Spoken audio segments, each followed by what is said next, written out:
coming. My name is Ann Downey. I'm head of the Conservation Department here at the APS. And I've been asked just to say a few words about the department from my perspective before we get to Renee Wolcott, the main act. So, I just have a few points on paper. Starting with one thing I've noticed in the Conservation Department, and one could say in life in general, is that with each new person added to the timeline here at the APS, the story gets richer. When we look back, we see that there are some things that can be improved on and some things that really worked well. But generally, we see progress toward the greater good, greater professionalism, improved use of science, and then the library as a whole becomes better with the infusion of new ideas and actions to provide the best stewardship possible. My own story in the Conservation Department began when I started as the department head, nearly 20 years ago.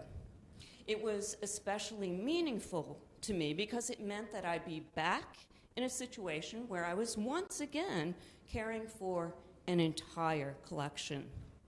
Immediately prior to that transition, I was, for the most part, performing conservation treatment on individual items for individual clients. My true love, though, was advising institutions on the steps they could take to achieve the next level of best practice in the care of their collections and buildings. So that's where the idea of working for the APS dovetailed nicely with my passion. I have to admit, it was a little intimidating to be following in the footsteps of my predecessor, Haiti Kyle. In her years as department head, she was well known throughout the city to her dedication to conservation and mentoring of students hoping to become conservators one day, myself included, many years ago. But then time went on, and I eventually stepped into her footsteps and have been adding my experience and perspective to the long continuum that Renee speaks of in her excellent book. Within the institutional environment, there is a unique perspective to be found in providing collection care. We have the opportunity to ask, what worked this past year? What worked 10 years ago? Are we making progress to support the whole? What's our vision for the future? We're able, in this environment, to adapt and respond to not only the work we've done in our immediate past, but also to the work that was done before us. There is this wonderful sense of continuity in this setting that allows us to look back as well as to look forward. And here's an example of my own work in the collection that revolves around the conservation treatment of one item, a small hand-drawn map of Baffin Bay by the famous 19th century explorer Elijah Kent Kane. I had the opportunity to perform extensive treatment on this treasure because it was slated for our exhibit in our 2007 show entitled Undaunted, that highlighted the work of 5 American explorers. The iron gall ink drawing that I was presented with to manage had been severely disfigured by direct contact with an acidic material, leaving a very prominent brown rectangular stain that really impacted one's ability to look at and enjoy the map itself. And at that time, I used a standard treatment that was in our collective conservation consciousness at that time by immersing it in a series of washing solutions. Although the ink and paper at the end of the treatment were strong after this sequence of washing, the stain was still a problem. It was displayed, but I wasn't satisfied with my work. Fast forward to 2017, when the very same map was scheduled to be exhibited in a show commemorating our 275th anniversary at the APS. The treatment performed years ago had aged well, and the once fragile ink and paper were still stable.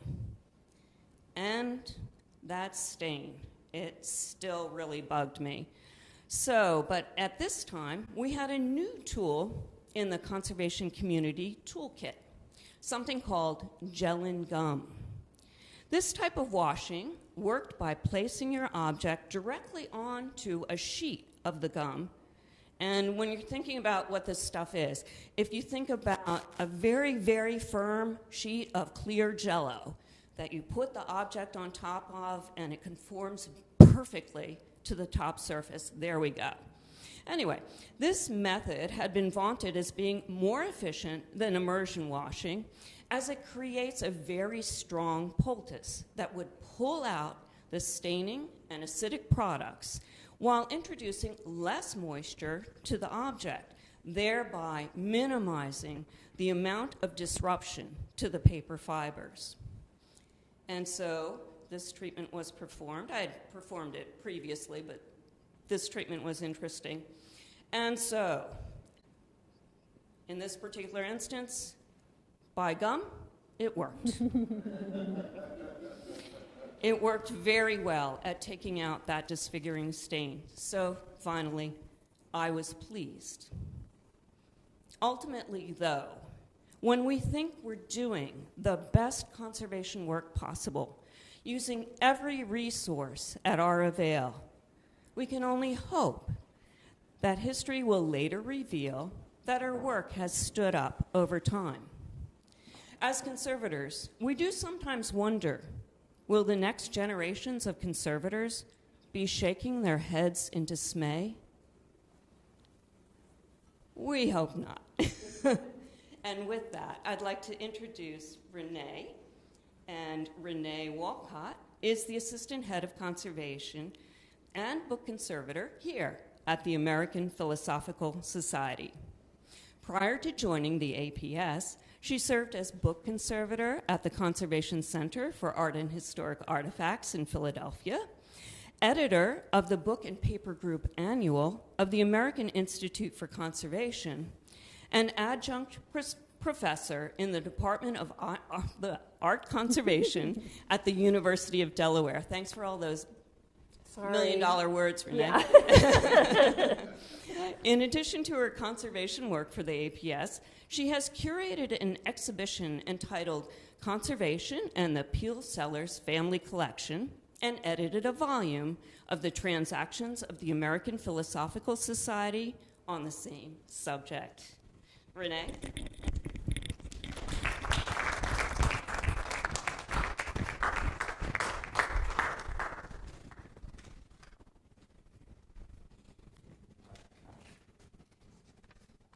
You left some. Thank you for that wonderful introduction. That is something that is entirely left out of my talk, is when we have to retreat things that we treated ourselves. But it happens fairly routinely, I will say. Today I sewed an in-band wrong, and I will be revisiting that treatment tomorrow. But yes, thank you all for coming. I'm really excited to see so many friends and colleagues in this group, people who have contributed to my work and enriched it. Thank you for being here. It makes my heart very full. And I also have to note that in my previous life, it is September 22nd, which is not only the autumn equinox, but also, for people of a certain ilk, Bilbo and Frodo Baggins' birthday. And if I were with my parents right now, we would be drinking wine, eating cheese, having rabbit stew, and eating other foods mentioned in The Lord of the Rings and The Hobbit. So we'll do this instead, but part of my heart is elsewhere. So this talk has nothing to do with hobbits.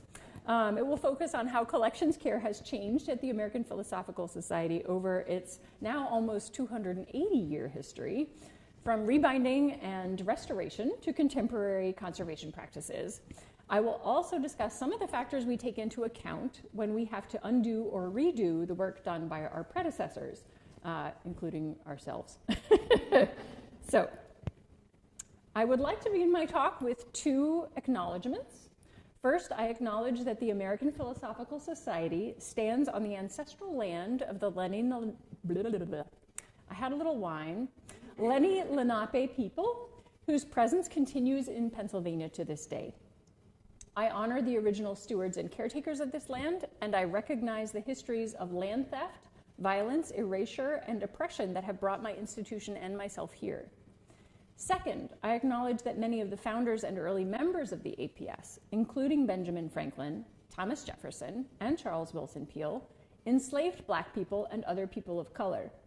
My institution was therefore built upon the suffering and exclusion of others, and today its collections and staff demographics still reflect this history. My work preserves the voices of those who oppressed and silenced others, and rarely amplifies the voices of those who are oppressed and silenced. We have a lot of work to do, and we are committed to following through. Before I jump into the history of conservation at the APS, I want to give a short history of conservation in general. I know I have a bunch of conservators in the audience, so you guys can go la la la for a while. This harks back more to my previous book that I edited for the APS transactions, but it's useful background information for this talk. So what is conservation? In its most broad sense, conservation refers to preserving and protecting resources. People who preserve our natural resources and care for the environment are known as conservationists. We get called that a lot. People who preserve our cultural heritage in libraries, archives, and museums are known as conservators, but I will not be giving any demerits. That didn't work. Okay, there we go. The conservation of cultural heritage has 2 aspects: item-level conservation, which seeks to repair damaged artifacts, and preservation, which seeks to improve the conditions for anything and everything in a given collection.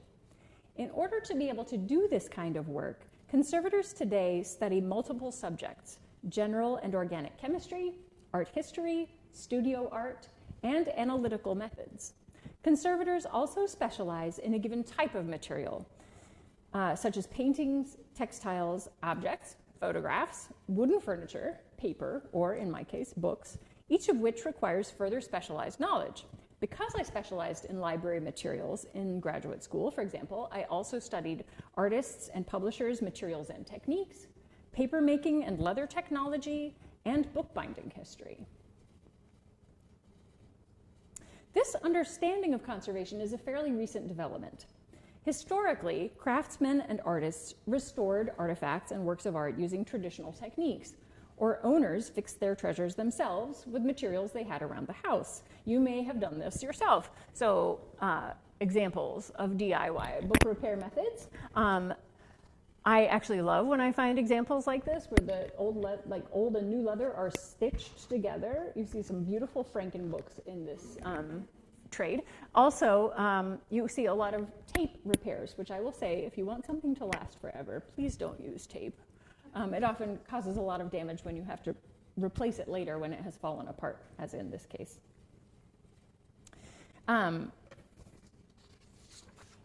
Modern conservation ethics and techniques did not emerge until our improved understanding of chemistry in the late 19th and 20th centuries. Museums in Europe and the United States began establishing laboratories and hiring scientists to conduct technical analysis of their artworks to understand how they were made and whether they had been previously restored. At Harvard University's Fogg Art Museum, chemist Rutherford John Gettins and art conservator George Stout worked together fruitfully from 1928 until 1947, establishing a pattern for conservation departments across the nation. Together, the two used X-radiography to determine how artworks were put together and analyzed pigments to describe artists' palettes. They also analyzed how works of art deteriorated over time and investigated ways to prevent or repair the damage. They also set standards for how conservators document their work. During World War II, Stout was recruited to the Monuments, Fine Arts, and Archives section of the Army. This group was charged with protecting, salvaging, and repatriating European cultural heritage that was threatened, damaged, or stolen during the war. George Clooney played Stout's character under the pseudonym of Frank Stokes in the 2014 movie Monuments Men. If you happen to see that, I highly recommend it. After the war, in 1950, Stout helped found the International Institute for Conservation of Historic and Artistic Works, an organization that continues to support conservation development through conferences, grants, and publications. Its local equivalent or branch is AIC, or the American Institute for Conservation, which can be found at culturalheritage.org. So if you need a conservator for something of your own, that's a great place to look for one. While World War II focused some attention on art conservation, the Florence flood of 1966 was a crucial turning point for the field.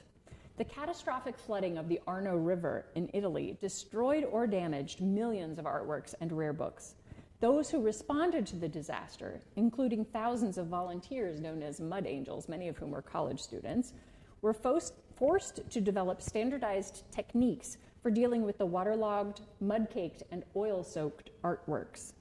Their efforts, always well-intentioned but sometimes problematic, also called attention to the need for formalized international training in art repair. While the first U.S. graduate program for studying art conservation had already been established at New York University in 1960, two more were established following the Florence flood, one in Cooperstown, New York in 1970, and the Winterthur University of Delaware program in 1974. The Cooperstown program is now hosted at Buffalo State. A fourth program at UCLA and the Getty Institute was founded in 2005 to specialize in ethnographic and archaeological conservation. Many of today's conservators have graduated from these programs or from their equivalents overseas. Unlike the restorers or bookbinders who came before them, they have been trained in materials science as well as craft practices. Their code of ethics requires them to document their work fully and to preserve original materials whenever possible. You'll notice that I've been using the terms restoration and conservation, and I should define them before we go any further.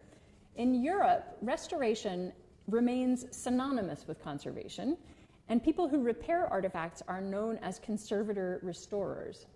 Here in the United States, however, conservators draw a complicated distinction between the two. Restoration is understood as returning a damaged artifact to aesthetic wholeness, but this can be achieved with or without the scientific knowledge that forms the basis for modern conservation practices. Repair work that qualifies as conservation relies not only on an understanding of chemistry, but on a code of ethics that stresses documentation, retention of original materials, chemically stable new materials, and reversible treatment techniques. Restorers may give a damaged artifact the appearance of wholeness, but they may not have the same knowledge of safe repair materials and methods or follow the same code of ethics. So if you're ever in the position to engage a conservator, be sure to ask about their qualifications and practices. And these are just an example of the kind of before and after treatment documentation that conservators routinely perform. So, and this is also the book that's on the cover of my book. This is a copy of the Book of Common Prayer, the size that you would see in a church. It's quite a large volume that belonged to Benjamin Franklin, according to his descendants. And the picture above is what it looked like before treatment, and the picture below is what it looked like after treatment by me. And so this treatment, it was a conservation treatment. I performed it according to the code of ethics and used all the materials that we routinely use in conservation, but it was also a restoration in the sense that it returned the book to a previous stage in its life and restored it to aesthetic wholeness. So it was sort of both things. And that's my hand on the cover of the book, too. With its long history, the American Philosophical Society has engaged practitioners of all kinds, from binders and restorers to today's professional conservators. Benjamin Franklin founded the society in 1743 for the pursuit of useful knowledge. Its members studied the latest developments in science and agriculture in order to promote the welfare of the American colonies. They read and collected books and papers on the latest scientific discoveries, exchanged botanical and mineralogical specimens, and established ties with scholars in other parts of the world. By the late 18th century, the Society's growing library and cabinet contained donated and purchased reference books, papers submitted to the Society, and meeting minutes, as well as natural history specimens, medals, and architectural and mechanical models. Anyone who has worked in libraries knows that finding space for safe storage of collections is a perennial crisis. The Society's history provides yet another example of this truth. In its earliest days, the APS Library and Cabinet were stored in rented space in Carpenter's Hall, and APS members regularly bought more bookcases as the collections grew. Following the Revolutionary War, APS librarian David Rittenhouse stored the collections in his own home. Finally, between 1785 and 1789, the APS erected Philosophical Hall, the building that we are standing in right now, that I'm standing in, you're sitting in, to house the collection and host its meetings. The Society's books, specimens, and instruments were moved into this space in 1790 and remained there for the next 144 years. Charles Wilson Peele's museum was also housed in the building during the early part of this period. He rented space from the APS. In the 1790s, it was common practice to hire a bookbinder either to repair damaged books or to put unbound manuscripts in order. Binding loose papers provides protection against both mishandling and loss, and it appears to have been a standard procedure in the first 150 years of the APS library. As part of the process of preparing the first catalog of the library collections at the end of the 18th century, the Society ordered that all of its pamphlets and unbound books be bound. You used to buy books in sheets rather than in a binding, and you would take it to your binder to bind. So we apparently had lots of books that were just stacks of paper lying around, and we said, we got to bind these things. We got to make sure parts of them aren't lost. A binding order for the APS archives followed suit. Starting in 1811, the APS librarian was given an appropriation for binding each year, starting at $50 and growing to $200 annually by 1843. John Vaughan, pictured here, served as the APS librarian for most of that period, and I think it's really interesting that in this portrait, he's holding a book that has lost a bunch of its parchment cover. So you see a need for preservation and conservation from very early on. I think those collections were very well used in the early days. While the annual binding appropriations covered the routine binding of printed materials, the Society also bound many of its manuscript collections, so that's handwritten things, including its own archival records. In late 1837, the APS secretaries were instructed, quote, to cause the records and documents connected with the history and transactions of the Society to be properly arranged and bound, unquote. This directive was carried out by early 1841 when J. Francis Fisher, the APS member who organized the papers, announced that they had been bound into, quote, 18 quarto and 2 folio volumes, which seem neatly and sufficiently well executed by our binder, Mr. George Snyder, who has taken great pains with them, unquote. So that was 18 smaller volumes and 2 very large volumes. According to various treasurers' accounts, Snyder received $48.50 from the general fund of the Society for this work. He followed Samuel Taylor, Robert Aitken, Jane Aitken, Robert De Silver, Benjamin Gaskell, and his own father, Jacob Snyder, in the line of binders responsible for the library's routine binding work between 1771 and 1842. Robert Aitken, whose name you may recognize, was one of the Society's earliest binders, and he is also famous for having printed the first American Bible in English. The first American Bible was actually in a native language, printed at Harvard.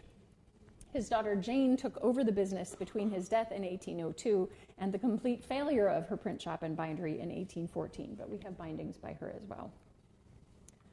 One manuscript binding order deserves special attention, given later APS conservation history. In 1840, APS member Charles Pemberton Fox deposited a large collection of Benjamin Franklin's letters and papers with the APS. A committee was immediately appointed to arrange the Franklin papers deposited with the Society and to report a plan for the better preservation of the manuscripts of the Society, but the work did not progress. In 1849, Franklin's great-grandson, Dr. Franklin Bache, passed a new resolution on the subject. The current, or the then, APS librarian, Charles B. Trago, was given additional funding to sort the papers, arrange them chronologically, and index them in preparation for binding. Trago did not receive his final payment for the task until a few years after Beche's death in 1864, when he collected a final $70 from the general fund for arranging and indexing 57 volumes of Franklin papers. So 15 years and 57 volumes. It was a big job. In the same year, the Society paid its routine binders, the Philadelphia firm of Pawson and Nicholson, $245.82, which is more than 3 times the $60-odd usually dispersed for binding each year. So I suspect that was for binding all those Franklin volumes. It was more than we usually asked for. As a later restorer revealed, however, this sum paid for only the cheapest sort of binding. More on that in a moment. Pawson and Nicholson continued to serve as the Society's routine binders throughout the second half of the 19th century, when binding efforts focused on treasures such as Audubon's Birds of America and the Eliot Indian Bible. So I'm about to launch into the history of conservation at the APS during the 20th century, but first I want to return to the subject of the library building as a form of preservation. By the time Philosophical Hall was 100 years old, the library had outgrown the space. In 1890, a blind third story with a clear story above was added to the top of Philosophical Hall to house the library, and this completely, spoils the look of the building.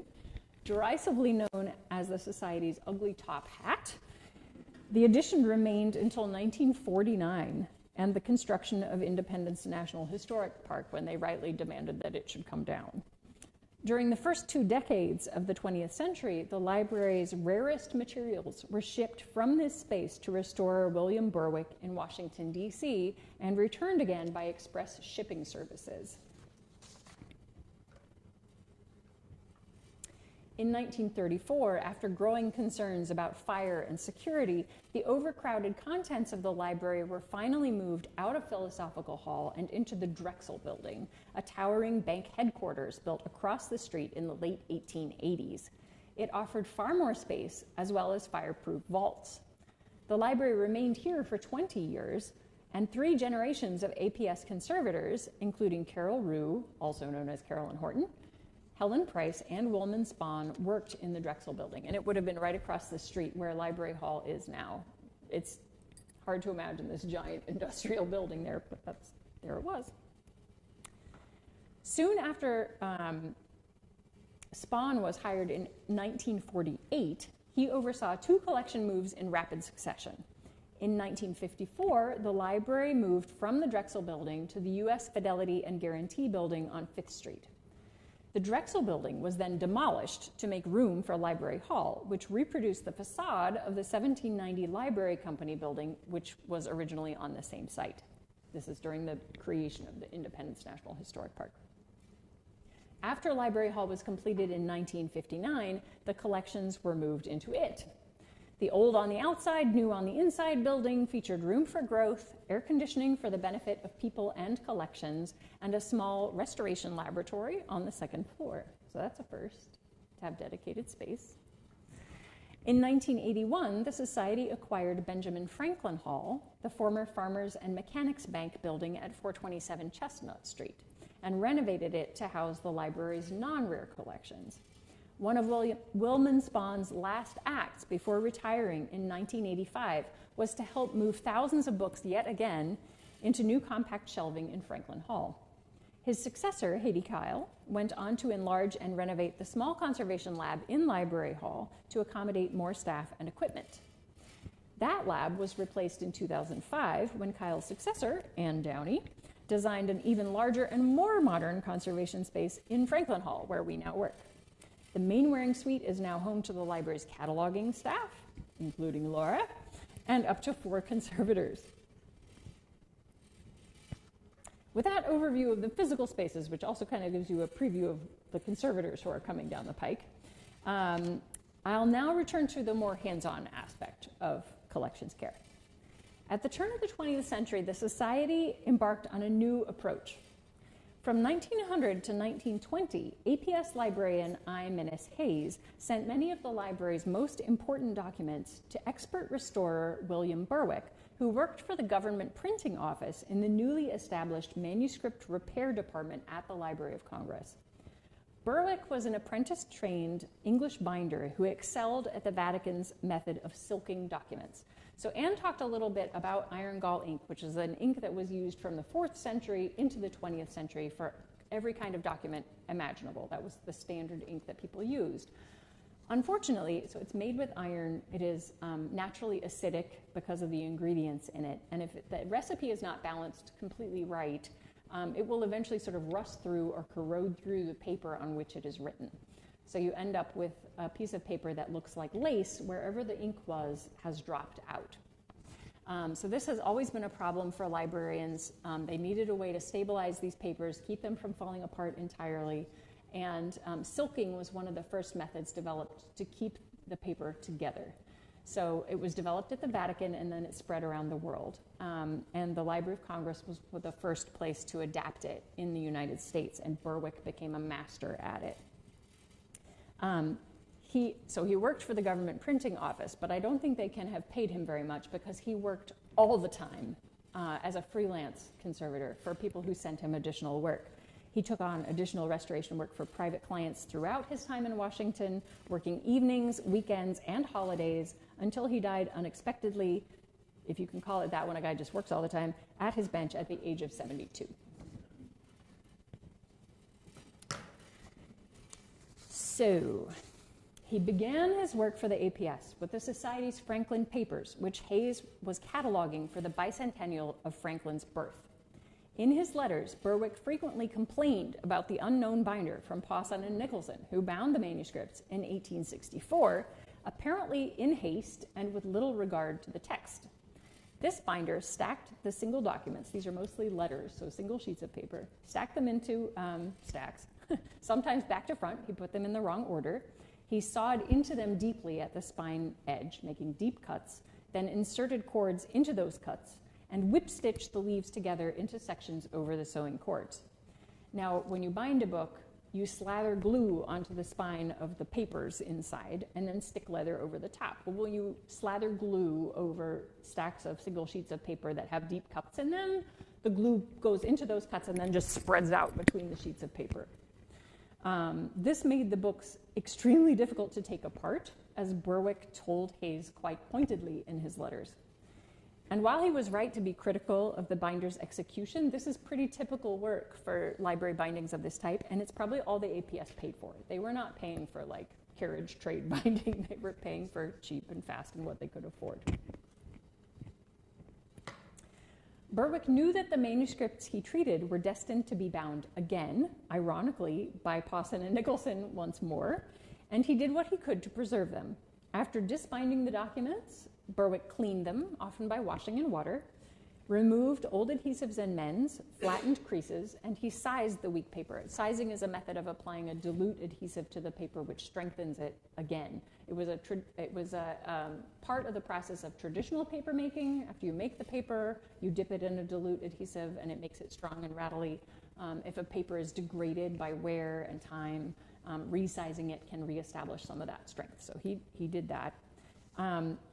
He generally provided false margins of matching antique paper. So the slightly different colored paper around the edges of this document, that's antique paper is historic paper. So it's actually old paper that you're pairing with other old paper. Let's see, I lost my place. Okay, and he also lined highly damaged documents either with silk gauze, so the silking that I was talking about, or with Western paper. And these were all methods to strengthen the original paper. Occasionally, he removed and replaced seals, so the wax seals, heavy, thick things that are on the surface, or he split the paper of oversized documents to allow both sides to be hinged in separately without breaking the text. So paper splitting is when you actually split a sheet of paper through its thickness. You can imagine that this would be useful if you are wanting to bind oversized documents that are written on both sides into a book. If you fold the document in half and you sew through that fold, the back half of the document, you can't read straight across anymore. It's going to be broken by the sewing. So if you split the paper through the center, you now have 2 sets of paper, each with handwriting on it, and you can probably line them with newspaper to strengthen them and then sew through the fold, and the writing is not broken anymore. So this was something he routinely did as well. He often wrote to Hayes for additional materials for his work, including silk crepeline, so the kind of netting or veiling material that you would use for the silking, thin white tracing cloth, which he used for hinges to hook original material into bindings, and supplies of the antique paper, so other old papers. He was always looking for that. And on at least one occasion, Hayes sent him blank end leaves from the Society's books to fulfill that last request. So the fly leaves in a book, the blank paper at the beginning and end of the book, apparently Hayes was willing to tear those out and just send them to Berwick, which makes a modern conservator shudder a little bit, but that happened. After Berwick's death in 1920, the APS appears to have been without a restorer for a time. Carol Rugh, who is now better known by her second married name of Carolyn Horton, was hired in 1935 as the Society's first in-house part-time conservator. So Berwick was always working in DC. She actually came to the APS and worked here. She was paid $1 to $1.50 an hour to mend documents and repair books. And when I wrote this, that was the equivalent of $18.70 to $28.04 an hour. It might be more now, given the current inflation issues. In many ways, she had a modern conservator's sense of what was right. She documented her work and used the best materials available to her. In a report to the library committee, she wrote, quote, "In restoring, the aim has been honest workmanship with no attempt to conceal the fact that work has been done," unquote. So that is very much a modern conservator's view. We are not trying to pull the wool over anybody's eyes and say, nothing has ever happened to this book. It's just pristine. It's just like it came off the press. There's always a way to determine the new materials that we have added. And a restorer or, say, a book dealer might not have the same code of ethics. When she left the library in 1939, Horton went on to become the first book conservator at Yale University, then an expert responder after the Florence flood. She is now recognized as a pioneer of modern book and paper conservation. And I think it's really exciting that she sort of started her career here. While at the APS, Rugh surveyed the entirety of the rare book and bound manuscript collections and made lists of their condition problems and treatment needs. She made leather repairs with vegetable tanned leather and rebacked broken bindings with cloth, library buckram, or, to my surprise, chrome tanned leather. So rebacking is the process of replacing the original spine. That's often where an older book falls apart. You imagine the boards are constantly swinging, the joints, which is the place where the spine meets the boards, that breaks down because of all the mechanical action. And then the spine pops off, and you have to put the book back together. You need a new spine piece. You can usually put the old spine back on top. Traditionally, bookbinding leather is vegetable tanned leather. That's the traditional method of producing a tanned leather product. Chrome tanned leather, which Rugh was using, is what's found in automobile seats. So it's super durable. It's always gray if you cut into it. It looks like elephant hide or something. It's extremely durable, but it doesn't do a lot of the things that make vegetable tanned leather good for bindings. It doesn't take impressions very well. So if you look at a fancy book, it's got blind or gold tooled impressions on it. Not going to work for you very well with chrome tanned leather. And it's also really difficult to pair. So part of the issue with wrapping a book with leather and making it look nice is you have to make the edges really thin. It's almost impossible to do that with chrome tan leather. So I'm really impressed that she took the time and extra effort and headache to work with chrome tan leather for the durability of those books. That's really impressive to me.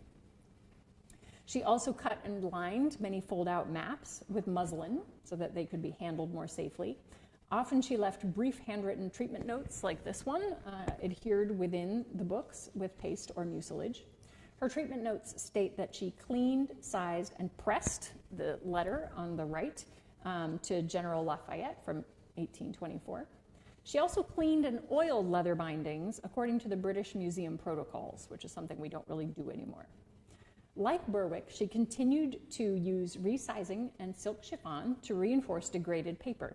She mended tears and guarded leaves with Japanese and Korean papers, which is also an early adaptation of something we continue doing today. According to Willman Spawn, she was also concerned about acidity and insisted on pH-neutral housings for disbound manuscripts. So this is like, she's has a lot of foresight for somebody of her era. After Horton's departure for Yale in 1939, I should say Rugh. Actually, I think she had remarried at that point, so she was Horton. Anyway, the society was once again without a conservator. In October 1942, the library committee minutes reflect the resolution to hire Mrs. Helen A. Price to continue the repair of old books, quote, which it is thought inadvisable to send to a commercial binder, unquote. Price received $1 an hour, and the committee appropriated $500 for book repair. The following year, it appropriated another $500, and the 1943 APS yearbook suggests that Price focused on, quote, old leather books, unquote. In his oral history, Willman Spawn recalled that Price also worked as a restorer for the city of Philadelphia, based in the office of the Register of Wills. And I would love to know more about her. That's all I know about her, are her treatment slips, which are like this typewritten thing in the back of the book, and the fact that Willman Spawn said she used to work for the city. I would love to find out more about her and how she was trained. So you'll find treatment slips like these scattered in books throughout the library, often old leather, as suggested. This one was rebound in new leather with the old leather sides, so the covers of the original book, just the leather from them, set down into the new leather. Willman Spawn became the Society's third part-time conservator in 1948 after serving in World War II. He had studied bookbinding in the Works Progress Administration bindery at the Smithsonian as a teenager, and later he trained with William Berwick protege Augusta Hitchcock at the Massachusetts Historical Society. Like his predecessors at the APS, he relied on silking, paper splitting, rebinding, and rebacking in his treatment work. He described these methods in an oral history, and his treatment notebooks and typewritten work orders are also stored in the APS archives. Over the course of his career, Spawn became an expert in disaster response and helped libraries around the country, including the one pictured here, respond to fires and floods. His experiments with vacuum freeze drying may have been the first in the library preservation field, and that's a really standard procedure now, is to vacuum freeze dry wet books so they can be recovered. Spawn was promoted to full-time conservator in 1961, so that's a first. We had no full-time staff before that, and became an authority on early American binders through studying the tool marks in original leather bindings. Because of this, he advocated for other conservators and restorers to retain original bindings whenever possible so their historical evidence would not be lost. Local libraries are also indebted to him for inventing the Spawn wrapper, a book housing that was quick to make and required no adhesive. It's a little difficult to figure out how to get it open and closed, but we'll lay that aside. It was brilliant nonetheless. Spawn built thousands of those wrappers to prepare the library's non-rare books for the collection's move to Franklin Hall. He retired from the APS immediately after that move in 1985, becoming honorary curator of book bindings at Bryn Mawr College and continuing his research. His papers are now at the APS, and I would love to go through them. I hope to find more treatment records among them, as well as references to original bindings in our collection.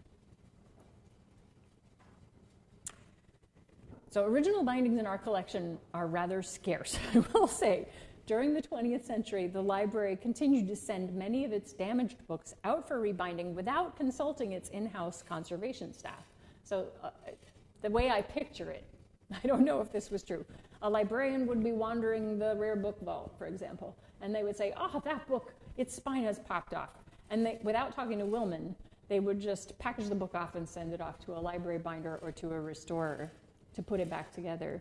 And oftentimes those restorers didn't keep the original bindings at all. There was not really, at that time, the importance and what you could glean from an original binding was not recognized. Two of the APS contract binders in the 1960s and 1970s were Fritz and Trudy Eberhardt, who are pictured here.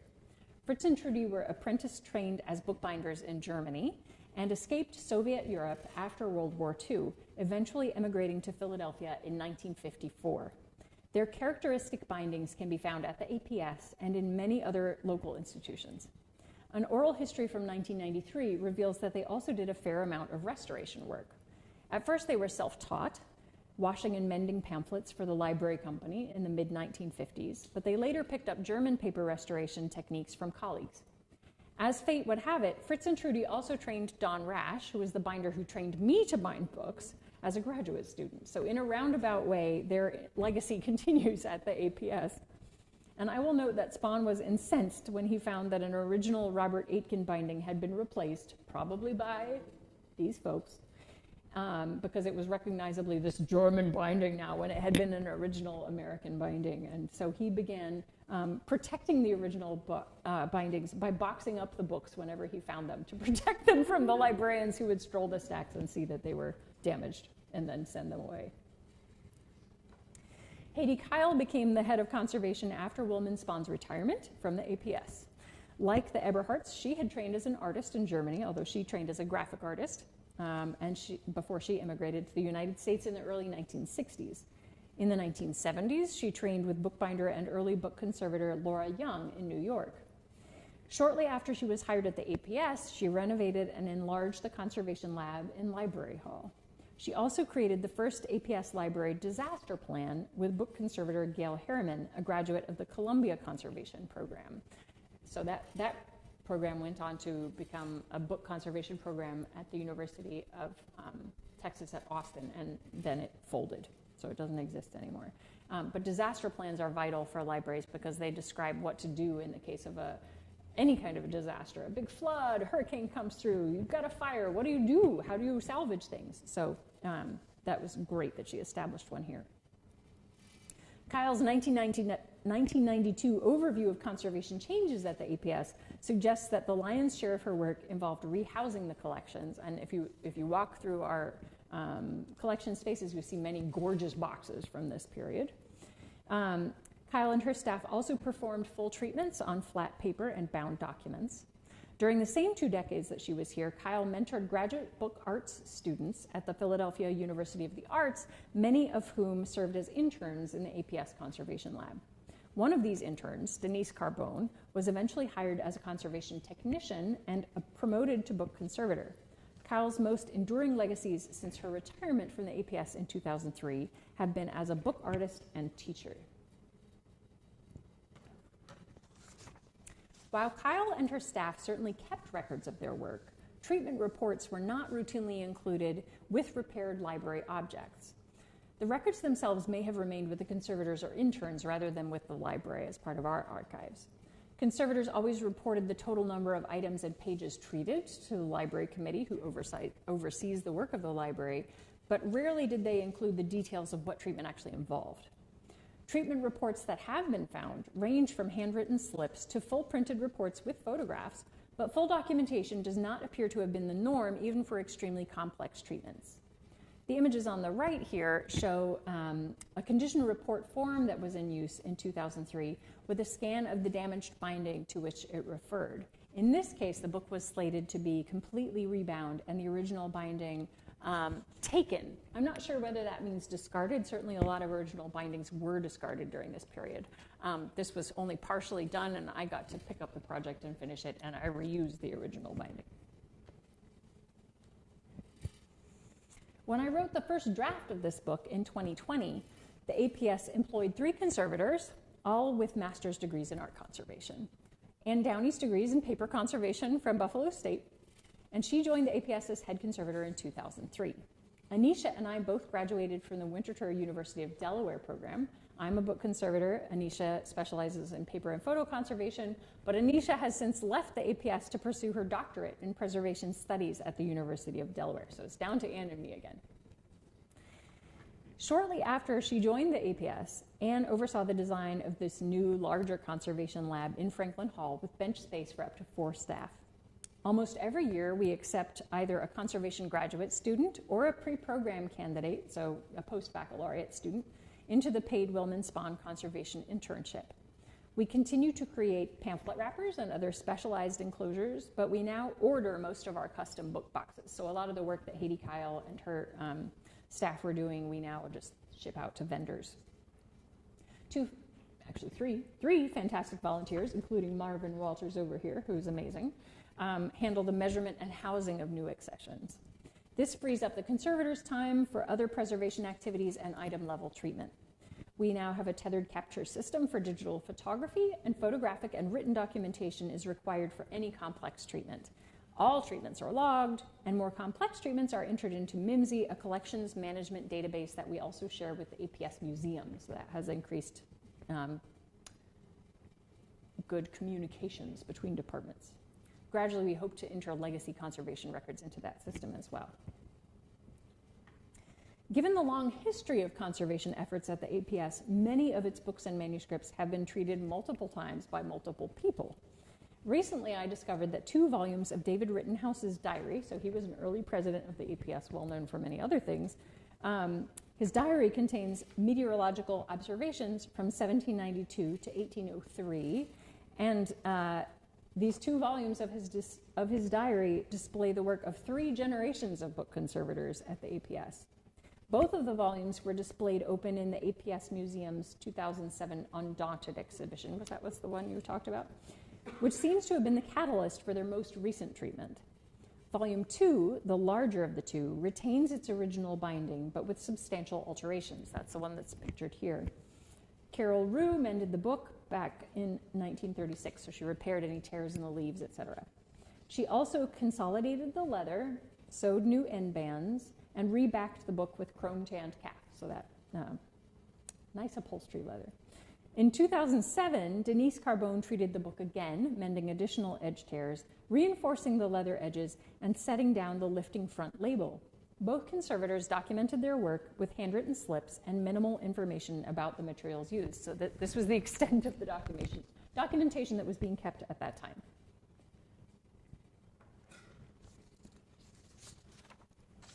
The original binding of the first volume of the diary, kept in 1785, was reportedly rebacked by Willman Spawn in the 1950s, so he replaced the original spine material.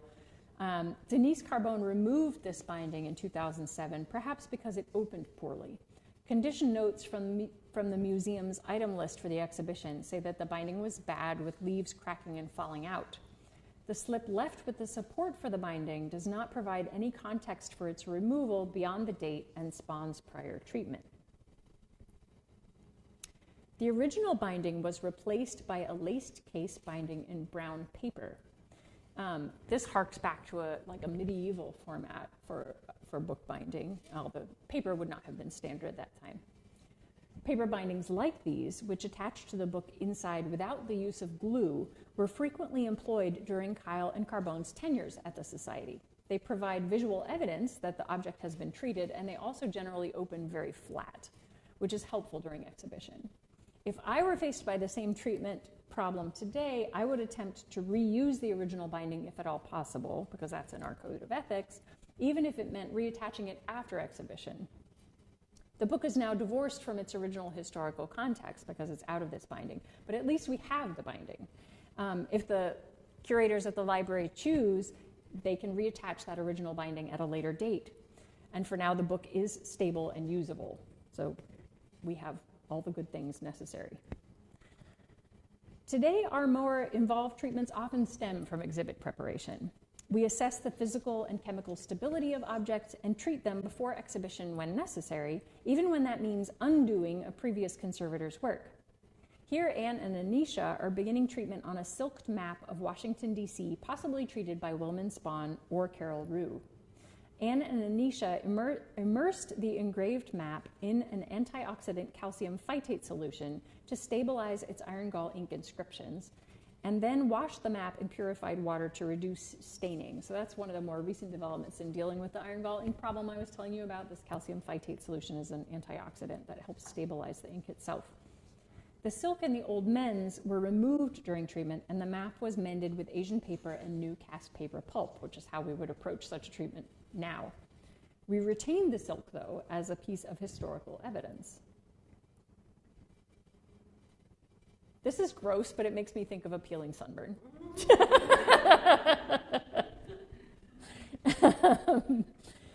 For the Curious Revolutionaries exhibit of 2016, I treated Charles Wilson Peele's earliest extant diary, which contains 2 sketches of Benjamin Franklin fondling a young lady who is certainly not his wife. So Frank, who is in the audience tonight, has told me that this whole episode may have been made up by Charles Wilson Peele. I have no leg to stand on in terms of judging that claim, but I think it's an interesting one. These sketches supposedly date from Peele's trip to England to study under portrait artist Benjamin West. Benjamin Franklin was also in London at the time, and by sheer force of character, supposedly, Peele was allowed to enter his townhouse despite lacking a letter of introduction. When he reached the room where Franklin was engaged, he supposedly hid himself outside to make these drawings before he announced himself to Franklin.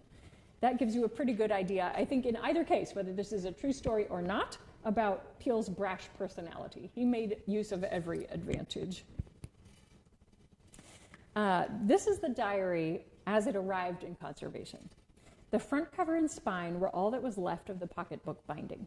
The surviving leaves had been bound into 4 thin pamphlets by Denise Carbone, or one of her interns, without any page numbering or any indication of which pamphlet should come first. The width of the book spine indicated that the book had once been much thicker than these 4 pamphlets stacked up would indicate. Some of the leaves were water and mold stained, so you can see these sort of like purplish brown marks on the pages. But the stains on consecutive leaves didn't always match. And the way mold grows, it starts in one place and then it just propagates throughout the book. So you can usually tell which leaves would belong next to each other by following the size of those stains. So this already was like, there's something weird going on with this book. In one place, a poem that had been written sideways, surely on 2 consecutive leaves, had another folio inserted in the middle of it, so the poem could no longer be read. I ended up examining the microfilm that had been taken of the diary in the 1940s to try and determine the original leaf order. It was better than the existing pamphlets, but some of the leaves were still out of order based on the mold staining and other clues. I ended up using textual clues, the mold staining, and the microfilm to make an educated guess about how the leaves had gone together. In the end, I disbound the leaves from the pamphlets, mended them, and sewed them in their new, and I hope original, order, with a section of new blank paper to make the book as thick as it had once been. This blank section falls between the more mold-stained leaves and the unstained leaves, which were closer to the front cover. This is also an argument for the back cover being missing, as if the book got really wet at the back, that parchment binding could have really deteriorated and fallen apart. I also created a new back cover and pocketbook flap from heavyweight Asian mulberry paper and toned it with acrylic paints to match the original binding. Researchers at the APS can now read the poem straight through with no pages in the middle. They can also appreciate Ben Franklin canoodling with a younger woman in something like the diary's original format. Sometimes use rather than exhibition is the driving force for retreatment. Many of the library's earliest manuscripts receive heavy use in tours for donors and other visitors. In 2019, I mended the joints and hinges of Benjamin Franklin's Ledger A and B, which Carol Rugh had repaired in 1935. The vegetable tanned leather she used was beginning to weaken and turn red, and the joints and sewing supports had split since her time. So this is a case when she used the traditional leather and it has not aged well. So really the chrome tanned leather is a pain to work with, but it ages much better. Let's see. I did not remove her existing mends, but I mended under, over, and around them with toned Korean paper, which tends to last better than leather. I also acknowledged her previous restorations in my condition and treatment reports. Where Rugh's work was still strong and secure, I left it intact, even if I would do the same repair differently today. Her treatment slip also remains in place at the end of the book, as you can see on the left. Right. So the book itself contains many more case studies than just the ones I have outlined here, including retreatment of this document split by William Berwick. So this is one of those cases where the paper was split through its thickness to allow it to be bound as separate pieces. For now, though, I'll summarize the current approach to retreatment at the APS. We leave prior repairs intact unless they cause physical or chemical harm, pose a handling risk, or introduce errors in the original object, for example, the incorrect leaf order. This respects the work of the earlier conservator, and it's part of the history of the artifact. But there are 2 caveats to that statement. One is that prior repairs that are visually distracting might be removed or disguised prior to exhibition. So if a prior repair is visually intrusive. We might disguise it in some way by adding paper on top or by coloring over the top of it, or we might take it off. Caveat 2, prior repairs might be removed as a side effect of conservation treatment for some new problem designed to stabilize fresh chemical or physical damage. So in the case where Anna and Anisha were washing that map, the paper was going to benefit from washing, but a side effect of washing was going to be that the old silking was going to fall off and you'd have to replace it with something else. Where retreatment is necessary, we document all prior repairs thoroughly before beginning the treatment, and we retain the materials used in prior repairs when that's feasible. Developing this approach further will require a better understanding of the potential value of previous repairs, especially those made by former owners or indigenous communities. So this is a point where looking at previous repairs with a curator who's more familiar with the history of the document could bring new light onto what those repairs mean and whether they should be left intact. So thank you for your time and consideration. That is all I have for you, and I'm happy to answer any questions. I'd like to call out specific people in the audience, including Mary McDonald, who shepherded my first book through the press, Allison, who shepherded this one through the press. Dave Gary isn't here. He's being a dad. And Bob, who's been leading the APS through this whole last few years. Thank you for your support in these various projects, and I look forward to your questions.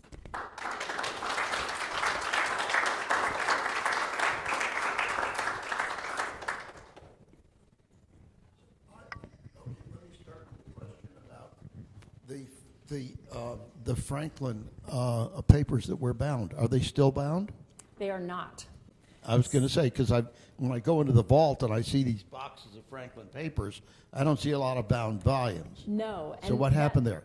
That I'm unsure of. So if my job were to write books rather than to conserve them, I might know more about the extended history. They were disbound at some point. They still have William Berwick's repairs for the most part, but they are no longer in a bound format. And I don't know when that actually transpired. It may have been during Willman Spawn's period because he worked extensively on the Franklin papers, and if the bindings were already falling apart at that point, the decision might have been made to house them in what we think of as a modern archival format. So now they're in acid-free folders in boxes rather than in bindings. Can you go back one slide? Yes. Something that prompted a question. Yeah. So what happens when you retain the materials used in prior repairs? Where are they? So in some cases... Do they go with the original document or where? So the normal approach with conservation, if we're repairing something and there are original materials that are too degraded to reuse, we usually store them with the artifact. So if I needed to put a book back together and the original leather was so destroyed that I couldn't use it, I would usually place it in its own folder or wrapper and store it in the same box with the book that I treated. We could do that with former repair materials. We could, another alternative, in one case at least, the silking I think we actually have kept in the lab. We've labeled what document it came from, but we use it primarily as a teaching tool to say, this is a piece of silking, it came from this document, but the two can still be linked. That's one of the challenges, I think, in a library environment, though, is making sure that all those different pieces can be tracked sort of intellectually through the cataloging system or through our collections database. So somebody could say, I want to see the silk and the document. Could somebody come get it from the lab and make sure that they could see it? Mm-hmm. Yes? At another institution I've seen leather-bound books, old leather-bound books, that somebody in the 60s decided it would be a good idea to dip into plastic as the most modern possible technique. Oh, yes. Was APS a victim of that technology as well? Not that I have seen. So I have seen something similar at the library company. I forget what the name of this is, and I think it may actually still be in production, this plastic stuff that you brush onto the books and it's supposed to miraculously heal the leather. It's dreadful. Eventually it pulls away from the leather and causes more damage than ever. I have not seen books like that in our collection. Another bullet that we dodged was the cellulose acetate lamination craze, which took the nation by storm, and which is also in the book, in which manuscripts were layered between sheets of paper and then between sheets of essentially safety film, like used for negatives, and then laminated with high heat and pressure. But safety film, as it degrades, if you've ever walked into a room full of microfilm, for example, it smells like vinegar. It releases acetic acid as it ages. So the manuscripts that were in between those sheets of plastic were just sort of stewing in an acidic environment, which increases how fast they degrade, when the whole intention of this project was to keep them from degrading. So the Conservation Center, where I worked before coming here, often is in the position where they have to take it off with, loads of acetone and, toxic chemicals and bleh. So we don't have any documents like that either, for which I'm deeply grateful. So we have sidestepped, I think because of the sort of more traditional approach of the folks who worked here for so long, it was actually a blessing because they didn't take up some of these hot new techniques that turned out to be a bad idea. Yeah, Anne.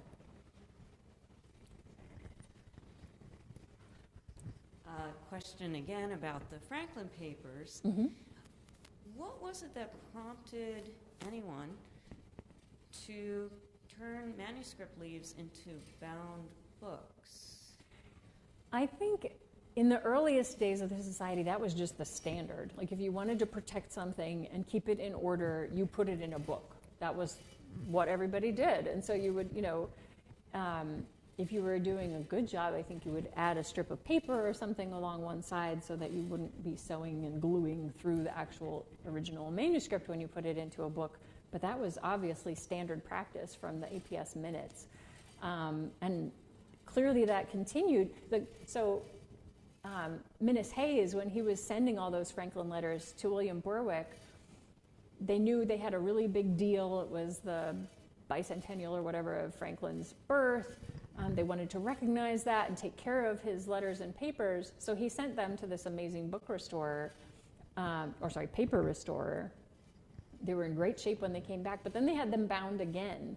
So like I was saying, I don't know exactly when the decision would have been made to disbind them again. I don't know what condition the bindings were in, but on the assumption that the Pawson and Nicholson, I hope I'm saying that right, binders who rebound the books in the 20s and 30s were using leather that we produce now, it wouldn't surprise me at all if those bindings were in pretty wretched shape by like the 50s and 60s when Willman Spawn was working here, which is the whole reason why people like Carol Rugh were using chrome tan leather instead of vegetable tan leather, because they could see that it just wasn't durable. So taking it apart and foldering it would have been a common sense solution. This is not a question, but a comment, and I'm told by Annie that we're going to close after this. So, but I just want to say a word on behalf of I minus Hayes, who was actually Isaac minus Hayes, and that is that he was one of the first people to give a substantial bequest to the society, and it now yields $600 a year, I believe. $600, yes, sir. For the meetings, yes, and $250,000 a year for everything else. Oh, wow. Just so we say something nice about him. Oh, no, he was doing a great job by his lights. I mean, that's the thing, is we cannot judge the past folks when they were doing the best they could with the materials and techniques that they knew about. We just hope that ours look good in the future. But, oh, you're welcome. Thank you all for coming.